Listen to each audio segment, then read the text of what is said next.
Network మార్కెటింగ్లో start చేస్తారు, కానీ కొద్ది రోజుల్లోనే ఎక్కువ మంది ఫెయిల్ అవుతారు. ఎవ్వరు చెప్పని రీజన్ ఇది. ఒక్కసారి ఫెయిల్ అయ్యారనేది కాదు, వాళ్లకు సక్సెస్ సిస్టమ్ లేకపోవడమే సమస్య. వాళ్ళు ఒక్కో దశలో 3 తప్పులు చేస్తారు. మీరు కూడా అవే చేస్తున్నారా చూసుకోండి. 3 తప్పులలో మూడవది చాలా షాకింగ్.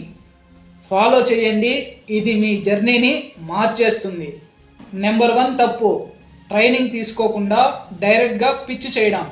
నెంబర్ 2 తప్పు, ఇమీడియట్లీ రిజల్ట్స్ రాకపోతే డీమోటివేట్ అవ్వడం. మూడవ తప్పు, మొదట సెల్ఫ్ యూజ్ చేయకుండా ప్రోడక్ట్స్ని ఎక్స్ప్లెయిన్ చేయడం. ఈ 3 తప్పులు చేస్తే ఏ ప్లాన్ కూడా పనికిరాదు. ఇంకా ఇలాంటివి మరెన్నో తెలుసుకోవాలంటే ఫాలో చేయండి, ఇవి మీకు ఉపయోగపడతాయి. Thank you.